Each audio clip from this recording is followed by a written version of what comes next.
نێرمان ئومێد محەممەد لەگەڵمانە بێت و زانیاری زیاترمان ئەداتێ ئومێد سڵاو لێبێ ئەگەر زانیاری زیاترمان بیتێ لەسەر دانیشتنەکەی ئەمڕۆی پەرلەمانی عێراق. بەڵێ شێدا سڵاو لێبێ لە ئێستادا پەرلەمانی عێراق بە ئامادەبوونی 193 پەرلەمان بە سەرۆکاتی سەلیم جوبوری دانیشتنەکە بەڕێوە دەچێت و یەکێک لەو بڕگایانە کە ئەمڕۆ زۆرترین قسەی لەسەر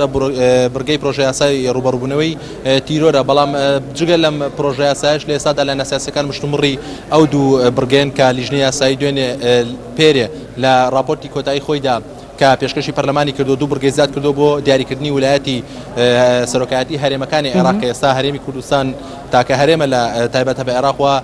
تهدیدکردنی نظامی حکوماتە سیستەمی حکومڕانی هەرێمەکان کە پەرلەمانیە و ئەگەر بێت و ئەو پرۆژە یاسای بێتە هۆڵی پەرلەمانەوە لایەنە سیاسیەکان تا چەند لەگەڵیدا من لە ئێستادا ئەندامێکی دەوڵەتی یاسامەیە پێشەوەی بچمە ناوەڕۆکی خشتەی کاری ئەمڕۆی پەرلەمان ئەمەوێ بۆ چوونی لایەنە سیاسیەکان لەسەر ئەو دوو بڕگەی وەربگرم یەکێک لەوانە حیدەر مولا ئەندامی دەوڵەتی یاسا أستاذ حيدر حاليا هناك موضوع في لجنة قانونية لتحديد ولاية الرؤساء الأقاليم وتحديد نظام الحكم فيها ما رأي دولة القانون حول هذا الموضوع؟ بسم الله الرحمن الرحيم. أولا الاسم هو حيدر المولى وليس حيدر المولى. الحقيقة هذا القانون لجنة التصويت عليه من حيث المبدأ أما لراسيدا گفتگو ما کردو لو باريو ولا لجنة ياسايدا گفتگو لبارو كراو وإما وكو دولة قانون الرزامند لسر أو بريارة الموافقة عليه كإيسادا دمانوي أو ياسا بسند بكين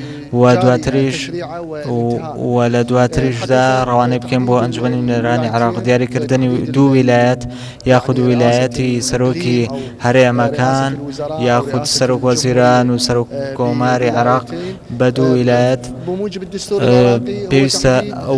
يعني رئاسة الجمهورية فقط ولكن بعد الرقيق الدستوري عراقي وتنها ولاياتي سروك كومار دياري كراو بلام لإسا دا إيما گۆڕانکاری لەو یاسایەکەین بە شێوەیە کە ئەو یاسایە تەنانەت لە ڕابردووش بگرێتەوە هەر پەرلەمان هەر سەرۆکی هەرێمێک یاخود سەرۆک وەزیرانێکە لە ڕابردوودا دوو ویلایەتی تەواو کرد بێ نەتوانێت دووبارە خۆی هەڵبژێرێتەوە بۆ پۆستە و لە ئێستادا ئێمە دەمانەوێت سیاقەیەکی قانونی نوێ بۆ ئەو بابەتە بکەینەوە. الآن في لجنة القانونية هناك نقاش على هذا السادة گفتگو هي للجنة ياسايدا أو مرجاني كداخلة ودتانوي خوينوي دوم كان بو بروجه ياسايبر لو روانوي كان بو انجوين نيراني عراق دولة قانون الرئيس لو باري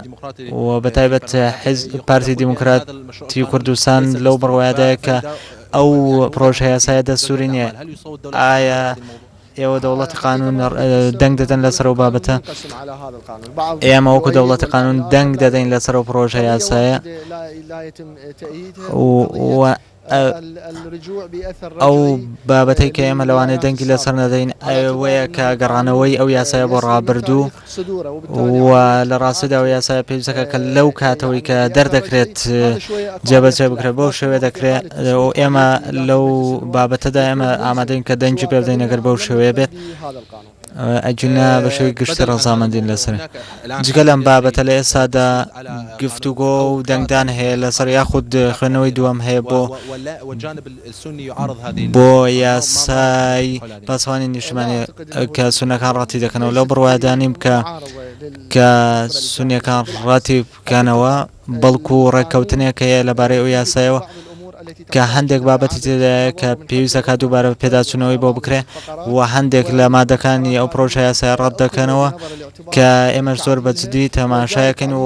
پێمان وایە ئێمە گۆڕانکاری تێداکەین ئەمڕۆ کاتێکان دێک لەو گۆڕانکاریانەمان ئەنجامدا ئێمە نامانەوێت هیچ یاسایە کە دەربکرێت کە پێویستەکە هەموو لایەنەکان سازانی لەسەر بکەنەکەوەی هیچ لایەنێک ناڕەزامەند بێت لەسەری و بەو شێوێ دەتوانین بخەین ئەنجومەنی نێران و دەنگی لەسەر بدرێت. جگە لەم بابەتە بە هەمان شێوە بابەتێکی تر هەیە پرۆژە یاسای وەکوتمان پرۆژە یاسای پاسەوانی نیشتیمانی کە ئەو بابەتانە چین کە شیعەکان لە ئێستادا ڕەتی دەکەنەوە لەوانەیە تۆ وەڵامی ئەو پرسەرم دەیتەوە کە شیعەکان چ گرفتێکیان لەگەڵەوە یاسای لە ڕاستیدا بۆ نمونە مەسەلەی کەرکووک تاوەکو ئێستا باس لەو بابەتە نەکراوە چۆن یاسای پاسەوانی نیشتمانی جێبەجێکرێت لە کەرکووکەوە چۆن هێزێک دروستەکرێت وەکو پاسەوانی نیشتمانی لە کەرکووک ئەم بابەتە یەک لای نەکرەوە چۆن دەکرێت ئەو پشکی کورد لەو ناوچەیە و هەروەها دیاریکردنی سنوور جوگرافی پارێزگاکان بامان شێوە گرفتە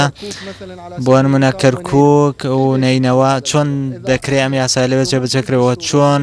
سنووری جوگرافی ئەو ناوچانە دیاریکرێت و هێزەکان دابەشە بن لەو ناوچەیەدا و پرچەکردنی ئەو هێزانە پێویستە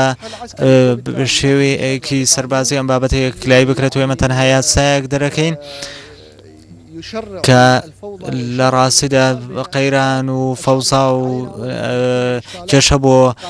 گەلی عێراق دروستەکە لە ڕاستی ئێمە پێویستە یاسا دروست بکەین بۆ ئەوەی چارەسەری کێشەکان بکەینەوە کە ئەوەی دووبارە گرفت دروست بکرێتەوە بۆیە ئێمە داوامان کردووە کە ئەو یاسایە بۆ پاسەوانی نیشتمانی نەبێ بەڵکو بۆ خزمەتی هاوڵاتیان بکە خۆیان بەشداری بکەن لە ئسوای عێراقدا. بالأجمعية المطلقة يعني بالأغلبية المطلقة وجميع الكتل هناك زۆرێک لە کوتلە سیاسەکان لە پەرلەمانی عێراقدا بەدیلێکیان بۆچی هیچ گرفتیان نەبوو لە ئەنجومەنی وەزیران لەبارەی ئەو بابەتەوە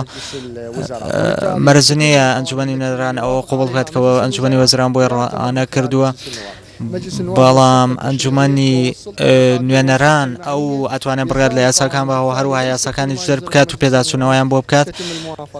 ئینجا ڕەزامەندی ئەدرێت لەسەر ئەو یاسانە و جێبەجێکردنەوە بە شێوەیەکی زۆر باشتر ئێمە گفتوگۆی لەبارەوە دەکەین نەکەوەی لە ئەنجومەنی وەزیران دەکرێت. زۆر سوپاس.